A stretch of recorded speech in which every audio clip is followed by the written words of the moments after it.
The Rita Cosby Show on the Red Apple Podcast Network. And tonight on the Rita Cosby Show, the teleprompter operator was not there tonight for President Trump's speech. There was undoubtedly another one, and that's because the teleprompter operator has been accused of bets on speeches. I didn't even know you could do this. I mean, I'm not surprised. You can bet on a lot of things in sports. A lot of people are betting on FIFA, all the different games, different things. Okay, who scores a goal, what the margin is, whatever, all that stuff, right? But it turns out that the White House teleprompter operator, this guy by the name of Gabriel Perez, he's a technical assistant to the president, that's his title, that he has now been accused of betting on speeches, going to Kalshi and saying, I predict the president's going to say this tonight. And guess what? He had the inside scoop because he had the speech. And he was probably, making sure to manipulate where the speech was and all that, going through it. And then what a surprise. He was absolutely correct about what the president might say, topic-wise, and maybe some of the verbiage. Maybe the president uses that phrase and he says it within X minutes. It's almost like a sports game. I don't know all the details, but you can imagine it. I mean, that is a wild one. And I'll just say, as someone who's been a TV host for decades, there's always a teleprompter, usually at minimum, for like introductions to a guest. Some people have more on the prompter than others, but I've had prompters all my life, not with you guys. But when you're doing television, there's always a prompter up there and the person sees the script and the speeches and the things. And obviously, when you're doing a big address, even though President Trump is masterful at speaking, you can bet when you're talking for more than 5 minutes, especially something as important as an address to the nation, you're going to want to have something on prompter. And who would ever think in this day and age that the prompter operator would be accused of making money, and apparently made $90,000, close to $100,000 on his bets. I don't know what a prompter operator at the White House makes. It's probably not the highest paid, that's for sure, position. And the allegation is that on the side, he was making another close to 100 G's. So this is a new one. I mean, talk about a security breach, too. That he was out there with that information. I mean, you are sworn to secrecy when you're doing those kind of things. You got to keep whatever it is absolutely private. You don't know, first of all, if the president, what was he like going around telling friends over a Thanksgiving dinner about it too as well? I mean, who knows what kind of information was in there? And who knows if the president was about to say something or didn't say something? I mean, this really is shocking to me. And it just shows also how crazy it is in this betting world. Earlier today, I was watching Caroline Levitt. She's back from her pregnancy. Remember, she had a break due to her pregnancy. She now has a second child, as if she's not busy enough. And boy, is she busy. And so she came back and she was asked about it. And she said this person has been put on unpaid administrative leave. And this individual is being investigated. So clearly they're taking these allegations very seriously and certainly looking into it, the person on unpaid administrative leave. And that is not good news, obviously, for that individual. Meantime, President Trump does his big speech before the nation. And here's a little bit of what he had to say. This was kind of a blockbuster. Again, it's a allegation. He says he has documents that they're releasing. Let's see what the documents show. But he was essentially saying that China somehow was able to expose a vulnerability, certainly in our voting procedures. Take a listen. The cover-up of this colossal security breach is even more disturbing in light of the additional information showing that China engaged in other election-related activities to undermine my first administration and our 2020 campaign. They did not want, and they just didn't want it. They fought like hell not to have it, Donald Trump, to win, and for good reason. As the documents we are releasing show, CIA reporting explicitly stated, and I quote, in mid-2018, the Chinese Communist Party's policy was to leverage all domestic and foreign elements that were opposed to the U.S. president in an effort to reduce the U.S. president's votes and make him resign or prevent his re-election. I mean, that's interesting. I don't care if it's Republican or Democrat. Why would you not want to at least look into it? Let's look into the allegation. Let's see what it is. But it doesn't seem the Democrats really care at all. All they want to do is do the old bash Trump. And take a listen. Here is Senator Chris Murphy, Democrat of Connecticut. And even before the speech came down, he was bashing Trump. I want to talk now about the other story leading our broadcast tonight. That is the president's planned national address in which the White House says he's going to present evidence that there was foreign interference in the 2020 election and presumably claim that this proves that he was right all along, that the election was stolen from him. What's your reaction to that? I mean, I don't think it's going to get a lot of attention. It's just going to be retread conspiracy theories that if you follow him online, you've probably seen a million times. His avenues to steal the election are being constrained. The Supreme Court has said, no, you cannot put troops into the streets. The redistricting fight has been kind of a wash. The SAVE Act, which, seeks to set up a national voter file that he can use to delegitimize elections, is not going to pass. So he's desperate. He's very unpopular. He wants to cheat. His avenues are being narrowed. And so this just may be a guy who needs to yell and scream on TV for an hour, but it may land with a giant thud.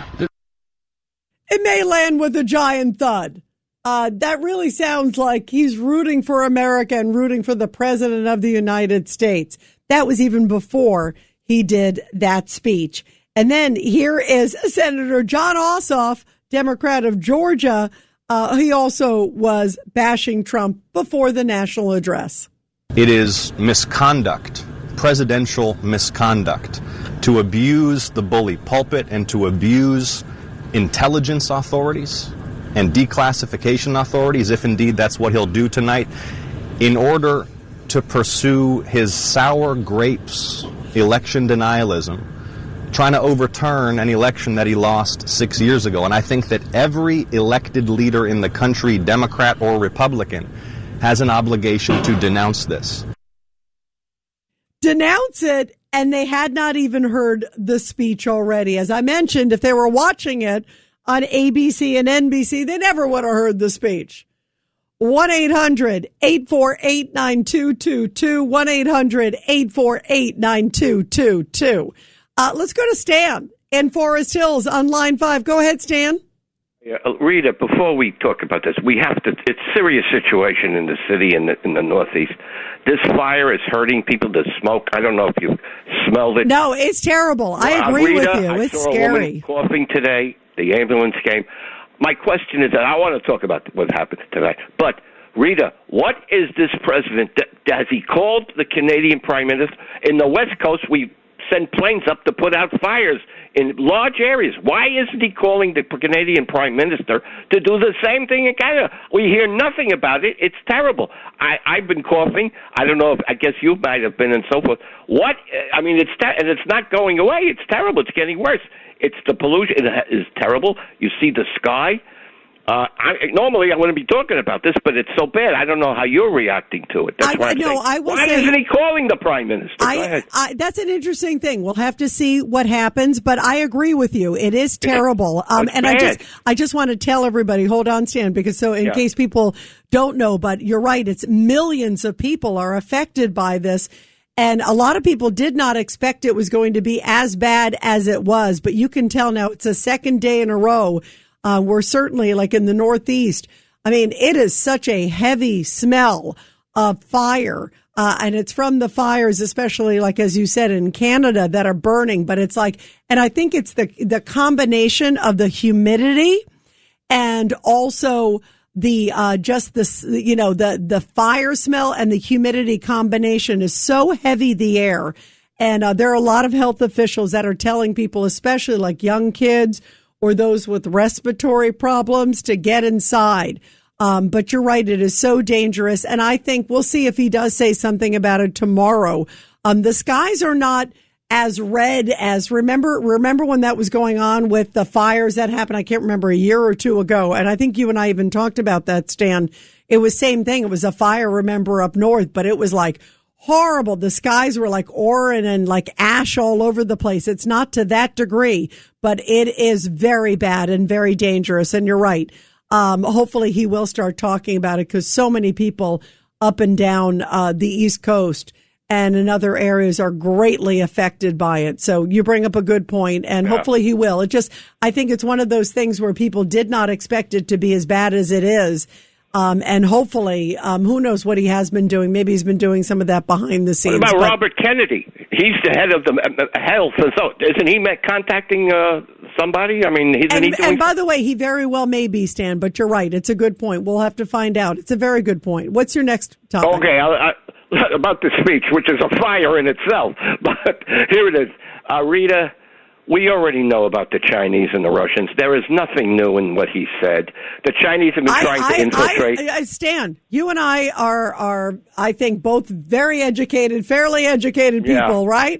I didn't know 220 million people had their information essentially exposed by the Chinese. That's new.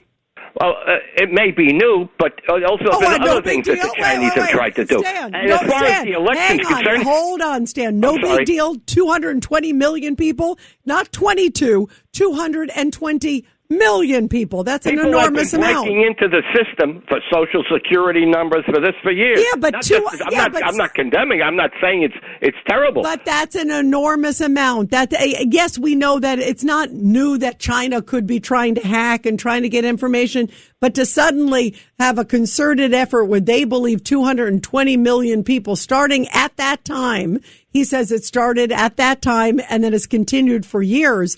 That's a problem. I mean, don't you agree? No, hang on one second. All right, sure. Don't you agree that's a problem? Don't you agree? Maybe a problem, but nobody said about anything before. In his first thing, he never said anything about it before. He didn't know about it until now. Of course, he didn't know, yeah. Okay. Well, that's what he's claiming. Well, let's talk about the election. And hold on, Stan. Go ahead, sure. The big issue is that he didn't know and that they didn't share it with him. So that's a problem, too. If you're keeping secrets from the President of the United States and also Congress, he contends, that's pretty bad. But go ahead, Stan. Go ahead. With the election, he was elected twice. Doesn't he get it? He won. When he loses, it's crooked. He's the one that called Georgia to see if you can find votes. He's the one that's been screwing around with the election. Not the American people, him. Stan, he wasn't talking about that tonight. What he was talking about tonight, and stay focused, because what he was talking about tonight was the 220 million people that he says had their information exposed to the Chinese. Again, that's a big deal. It's been exposed before. What else is new here? That's nothing new. What's new is the number. And then he also said about 300,000 people, illegals, just on a small smidgen, were non-citizens voting. There was no proof that any illegal voted during his election. There was no investigations left around. Come on, Rita. You're looking for under the wood. It ain't there. If it was, he won the election twice. Stan, it was a fair election. He won. Stan, wake up. That's not what we're talking about. That's not what he said. He said that they're finding on the voter rolls X. I don't believe he even put that amount even to 2020. He just said in general, this is what they're learning. So, I mean, don't you think there shouldn't be illegals in general on the voting rolls in the United States, or you're okay with that? There shouldn't be. But there wasn't during his election, and there wasn't the first time. If there was, they would have showed up at the time. Don't you want elections to be free and fair in the future? Free, Rita. Come on already. Don't he got elected twice. So why not voter ID? Why not voter ID? Stan, why not voter ID? What are you afraid of? Are you afraid of voter ID? We've had elections. Did we need voter ID? Did you need voter ID to vote? I'm not saying it's a reason. But did you need it to vote? You know what? Sadly, I didn't, and it really angered me. Oh, it angers you now because this yo-yo's in the White House. No, it didn't. Why. You know why it angered me? Because I thought if I can get in and vote and they didn't ask for ID, who else are they allowing in without ID? Because guess what? In certain states, you don't need a photo ID. And that's troubling. To me, that's very troubling. And I just think, why not have it? I mean, you haven't given me a reason why we shouldn't have it. If it would make people feel better about the process, whether it's a Democrat or a Republican, we should allow it. And that should be the final word, Stan. And for some reason, you continue to have Trump derangement syndrome no matter what. Final word, Stan. Go ahead. When you get rid of that line already, it's enough. Because you have it every day. You wake up and you think of... Take a shot for what you got. You need a little shot for what you got. You love Trump, so there it is. You're blaming the air now on Donald Trump. I mean, you are blaming the smoke and the fires on Donald Trump. You would blame the rain on him. You would bring a lightning on him. You would blame anything on him. Because, Stan, that's who you are. But I still love you, Stan. Everybody will continue with your calls after the break. 1-800-848-9222. Woo! The Rita Cosby Show on the Red Apple Podcast Network.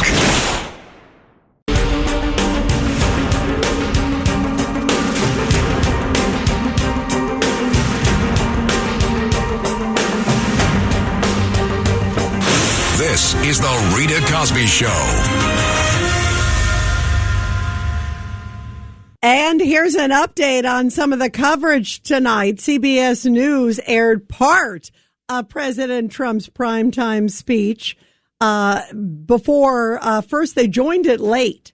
And they first set it up saying much of what the president has said, they said on security of elections, has been false. They said there's an argument that it's irresponsible to air the president's speech tonight, knowing that ABC and NBC were not airing it. And then they further said, but this speech will be made. It will be news, and it's our job to cover the news. And then they dipped in. They only covered it for a few minutes. And then I think when he started bashing ABC and NBC, I believe, according to reports here, it sounds like that's when they cut away. So they did air at least a little bit of it. So I will give CBS credit for airing some of it, even though they didn't seem to agree with it. But they said it's news. The Rita Cosby Show on the Red Apple Podcast Network.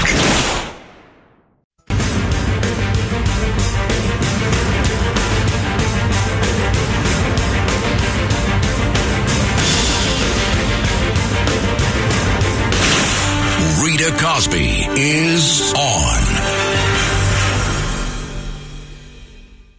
And there are more strikes taking place tonight over Iran. You could tell President Trump is fed up, saying that he's going to treat the IRGC, which is the Iranian Revolutionary Guard Corps, like ISIS, which means he plans to eradicate it. Meanwhile, Tehran ratcheting up the rhetoric. There's apparently a mural right there in downtown Tehran that is depicting Trump in a coffin.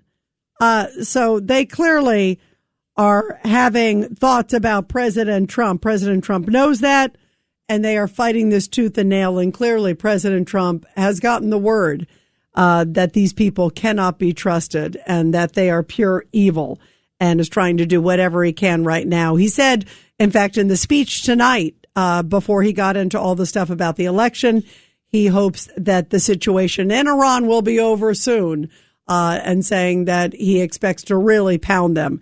Next week is supposed to be power plant week.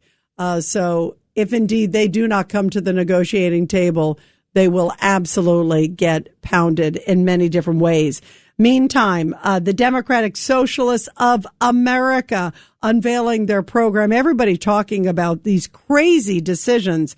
That vote that took place this week, where over 100 members of the House Democrats, the House of Representative Democrats, voting against aid to Israel. It's really shocking to me, and really disgusting, and really horrific in so many ways.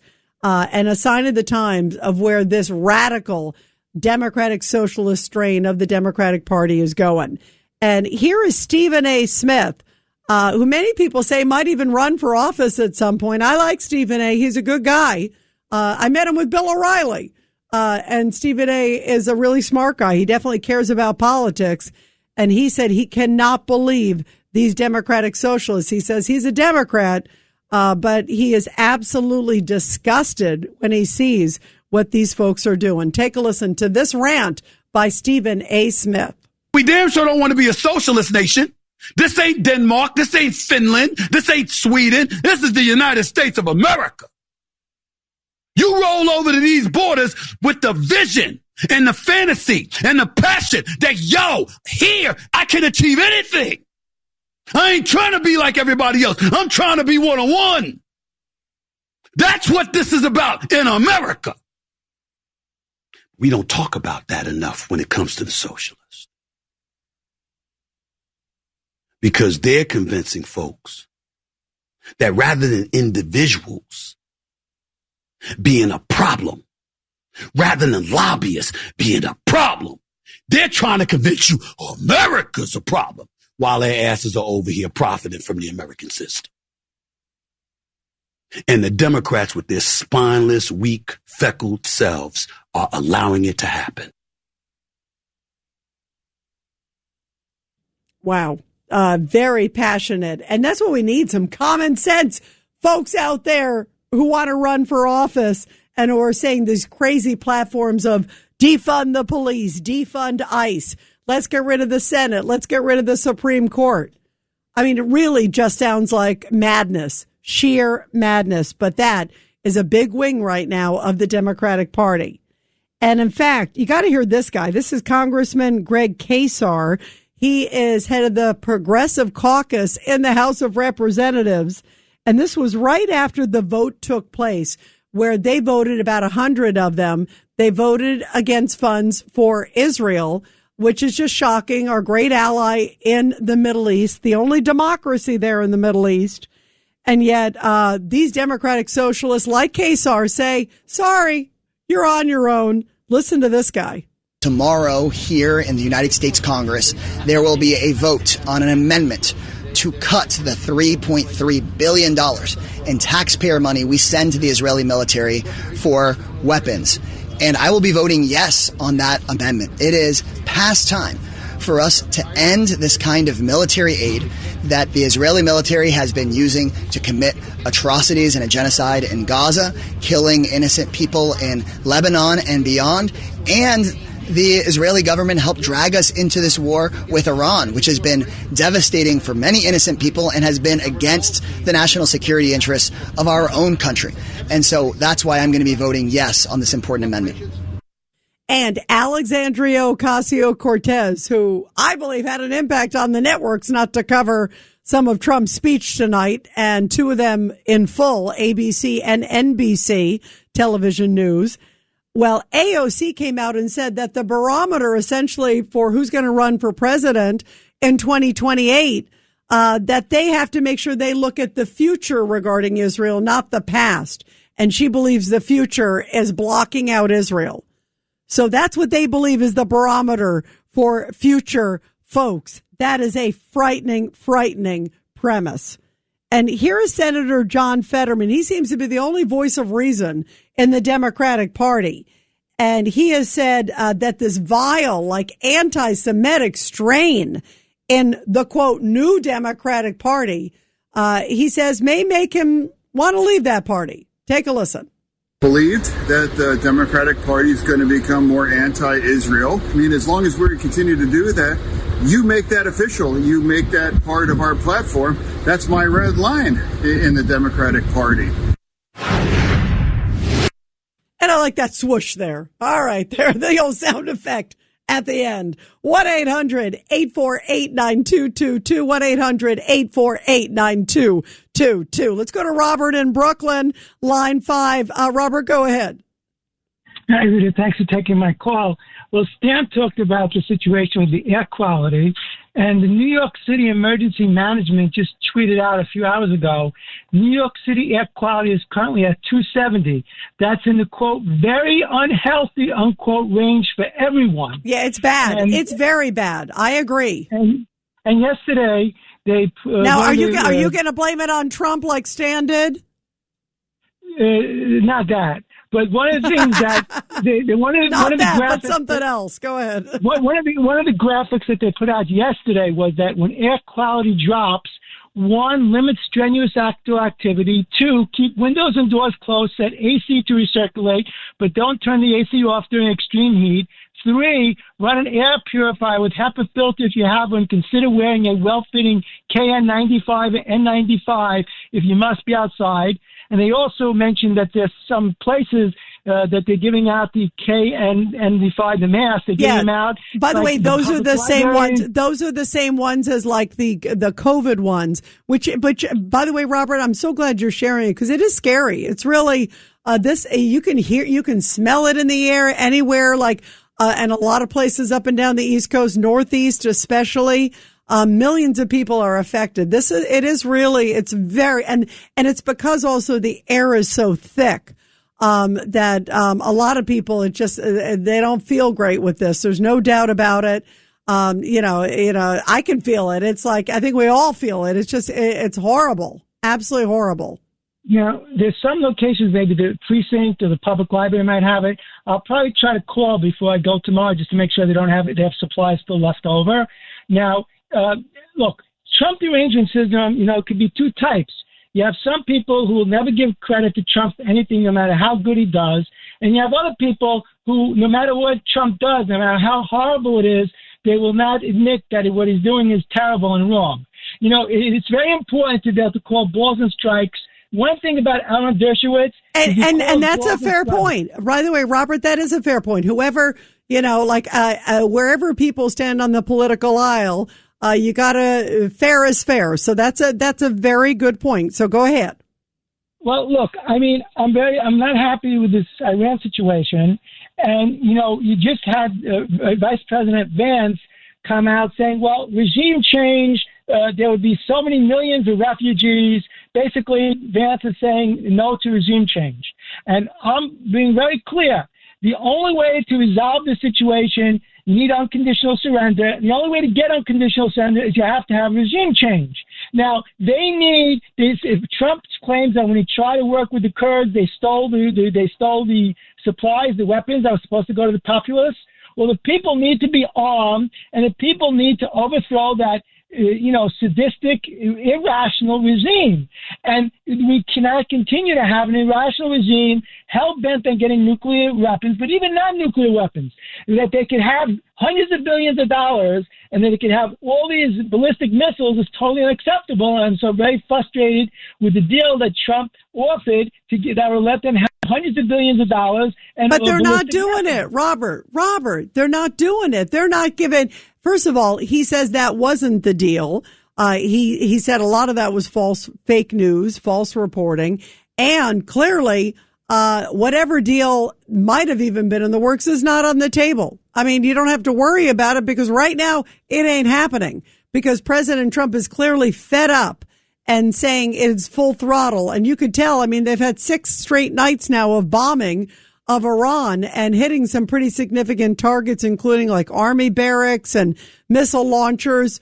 And he says, I just told you what he said. He said, essentially, it's going to be power plant week next week if indeed they don't come to the table. And in fact, let's play it. This is cut number 12. And this is President Trump saying to Fox, what's going to happen next week? Take a listen. Do you anticipate that the strikes we're seeing this week against Iran will expand? Are you considering hitting energy targets or other locations inside of Iran? I'll save the energy targets for last, but ultimately we'll hit energy targets, yeah. But we're going to hit them very hard tonight. We're going to hit them very hard tomorrow night. We're going to hit them very hard the night after. And then next week it gets really bad for them because next week comes the power plants. Next week comes the bridges. We're going to knock out all their power plants. We're going to knock out all their bridges unless they get to the table and negotiate. Do you believe the Iranians are serious about making a deal? I think they have no choice. Why haven't they yet? I think if I didn't do the way I'm doing, they would never make a deal. They would have never made a deal with Obama. That deal was the worst deal. What they did sign was a worthless piece of paper. What they signed with Obama was a worthless piece of paper that was a road to a nuclear weapon. And what I have is a wall. There will be no nuclear weapon. I'll never sign. And when you listed the three things, by far the most important is they will not have a nuclear weapon. So, Robert, go ahead. Final thoughts. Well, President Trump has been for a number of months threatening to hit the energy and the power plants, and it's going to cost a lot of civilians if the power goes down. Unfortunately, he doesn't have much choice, but you have to have regime change. The people have to build. Now, the other thing is he did mention something important about election integrity, and not just the 2020 election. I don't necessarily trust many of these elections. Recently, you had that L.A. mayor election. You have to have the Save America Act passed. Well, and by the way, Robert, and we got to go, but I agree with you because you got a lot of topics in there. But you're right. The Save America Act, I think, is key. And let's see where it goes. I think President Trump clearly has done all he can to try to avoid civilian casualties in Iran. And obviously that's why the bridges and the power plants and things like that are considered dual use, which is fair game in war. Those things he has definitely put kind of last on the list. But clearly he's almost at his last straw with them. And that very well may be happening really soon. But he will still try to figure out a way that will not obviously minimize anything with civilians 100%, which is why he's waited so long. And I give him credit for that. Let's see what the next week or two brings, Robert. Let's go to Steve in Brooklyn. Line 4. Go ahead, Steve. Yes, tonight I think was the straw that broke the camel's back as far as I'm concerned with this censorship of two big networks. So I hereby declare my personal boycott of ABC and NBC, of CBS, and I invite your fellow listeners to show that we are not powerless. Let's see how they respond up through the midterm elections if their Nielsen ratings go down in the toilet, because people have shown the self-discipline and say, this is our way of saying what they did is not okay. You know, it's an interesting point because I do find it outrageous that they did not air it. To me, it says a lot. And by the way, MS Now, which is the cable channel of NBC, they ran some of it. Then they dipped out of it. And by the way, right before they were going to it, and then when they went to it, the headline said, Trump delivers primetime speech amid sinking poll numbers.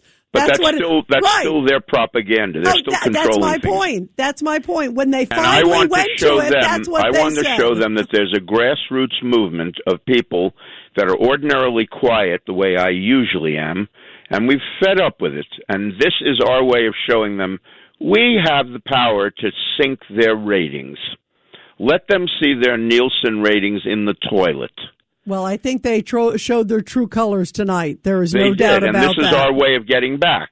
Well, and Steve, let's see if it's a groundswell. Let's see if there are other people who feel the same way too. Each person show personal self-discipline and say, I'm going to forego listening to either CBS or ABC TV for the next many months until the midterm elections are through with, and until licensing is actually decided whether they should be thrown off the air. And by the way, CBS aired some of it. To their credit, they did. ABC did not. NBC television and ABC television, as I just brought up, did not. So you're right. Let's see if there are other people who feel the same way, Steve. That may happen. We're going to continue your calls, everybody, after the break. 1-800-848-9222. But first, support our heroes. The Rita Cosby Show presents Support Our Heroes. And this is the Tunnel to Towers Foundation Support Our Heroes segment with a very powerful story from Gainesville, Georgia, where Congressman Andrew Clyde recognized World War II veteran and Pearl Harbor survivor Ken Schurbring as a special Georgian to honor his courageous service. At 104 years old, retired U.S. Army Captain Ken Schurbring is one of the few remaining Pearl Harbor survivors. He enlisted at just 17 years old, serving in combat from the first day of World War II to the very last. And during the ceremony, the congressman presented the veteran with an American flag that was flown over the U.S. Capitol in his honor. What a very powerful, powerful tribute. And everybody, all it takes is just $11 a month. Donate $11 a month to the Tunnel to Towers Foundation. Be sure to check them out at T2T.org. That's T, the number 2, T.org. The Rita Cosby Show on the Red Apple Podcast Network.